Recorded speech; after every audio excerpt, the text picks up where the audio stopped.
નમસ્કાર, મારી Manjula Salani official YouTube આઈડીમાં આપ સૌનું હાર્દિક સ્વાગત છે. નમસ્કાર, આપની સાથે હું મંજુલા. ગુજરાતમાં ઘણા દિવસથી ચોમાસું વિદાય લે છે. તે સમયોમાં ગુજરાતમાં ચોમાસું વરસી રહ્યું છે. આ ચોમાસું વરસી રહ્યું છે તેને લઈને ખેડૂતો ઘણા ચિંતિત છે, કારણ કે આ ચોમાસું જ્યારે વિદાય લેવાનું હોય છે અને ખેડૂતોના પાકોમાં બરાબર ફૂલડાઓ લાગવાના હોય છે ત્યારે જ આ વરસાદ વરસી રહ્યો છે. એ માટે ખેડૂતો ચિંતામાં મુકાયા છે. હવે આજે જાણવું છે કે જે સિસ્ટમ છે તે ગુજરાતમાં બધે જ પોતાનો તાંડવ વરસાવીને ગઈ છે. તે સિસ્ટમ ક્યાં પહોંચી છે? એ સિસ્ટમ છે તે અત્યારે કચ્છની આજુબાજુ અરબી સમુદ્રમાં છે અને ગુજરાતમાં બધે જ વરસાદ થયો. ગુજરાતના કચ્છ જિલ્લામાં અને સૌરાષ્ટ્ર જિલ્લામાં સૌથી વધારે વરસાદ થયો.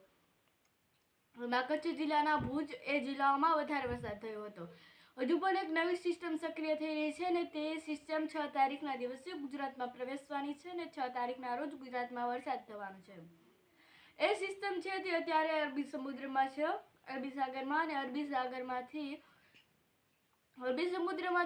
સમુદ્રની આસપાસ ફરી રહી છે. એ સિસ્ટમ આસપાસ ફરી અને તે જેવી રીતે ફરી રહી છે તેવી રીતે એના આઉટર ક્લાઉડ પણ ફરી રહ્યા છે અને જે સિસ્ટમ જેવી રીતે મજબૂત બનતી જાય છે તેવી રીતે તેના આઉટર ક્લાઉડ પણ ખૂબ મજબૂત બનતા જાય છે અને તેના કારણે ગુજરાતમાં ઘણો બધો વરસાદ અને ખૂબ વરસાદ, ધોધમાર વરસાદ વરસે તેવી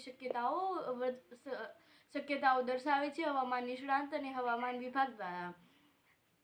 6 તારીખે સોમવારના દિવસે ગુજરાતમાં એ સિસ્ટમ છે તે પ્રવેશવાની છે અને તેમાં વરસાદ થવાનો છે. મહેસાણા, પાલનપુર અને પાટણ એ જિલ્લાઓમાં તે દિવસે વરસાદ થવાનો છે અને બાકીના બધા જિલ્લાઓમાં છૂટોછવાયો વરસાદ થવાનો છે.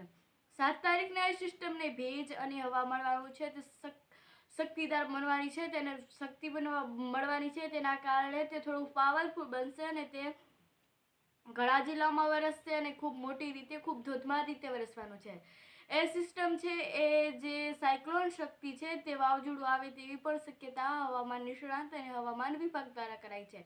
પરંતુ આ સિવાય આ સિસ્ટમ છે તે 7 તારીખના દિવસે પણ ખૂબ મજબૂત બનવાની છે અને મજબૂત બનવાના કારણે સુરતથી લઈ અને વલસાડના જિલ્લાઓમાં અને દેવભૂમિ દ્વારકાથી લઈ અને ભાવનગર સુધી બધે જ વરસાદ વરસવાનો છે, જેમાં ભાવનગર, જૂનાગઢ, દેવભૂમિ દ્વારકા, રાજકોટ, સુરત, વલસાડ, તાપી આ બધે જ જિલ્લાઓમાં અને ડાંગ સહિત બધે જ ગુજરાતમાં વરસાદ વરસવાનો છે.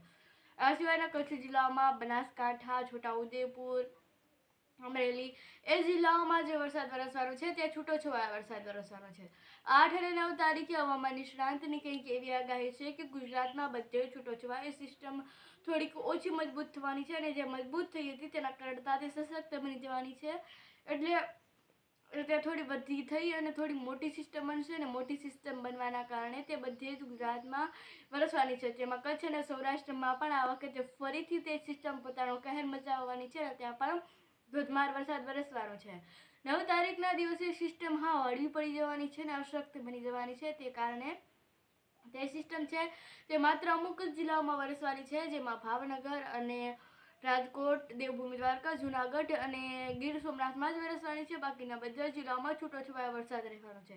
પરંતુ આ સિસ્ટમ છે તે ખૂબ મોટી અને મજબૂત સિસ્ટમ છે. તેના આઉટર ક્લાઉડ છે અને ઓફિશિયલી ચોમાસું છે તે અત્યારે વિદાય લઈ ચૂક્યું છે અને આ માવઠા તરીકે ગણાવાતી એક સિસ્ટમ છે અને આ સિસ્ટમ વરસાદ લાવે તેવી સિસ્ટમ છે, પરંતુ આપણે આ વખતે તેને માવઠા તરીકે ગણવાની છે, કારણ કે ચોમાસું આ સમયમાં વિદાય લઈ ચૂક્યું હોય છે, પરંતુ આ સમયે એવી રીતે ચોમાસું વરસ્યું છે કે સતત વરસાદ ઓક્ટોબર સુધી ચાલુ જ છે. આમ તો સપ્ટેમ્બરના લાસ્ટ વીકમાં જે છે ચોમાસું તે વિદાય લઈ લેતું હોય છે, તે નૈઋત્ય ઋતુ પ્રવેશ કરતી હોય છે અને તે ચોમાસું સંપૂર્ણપણે પૂર્ણ થઈ જવાનું હોય છે.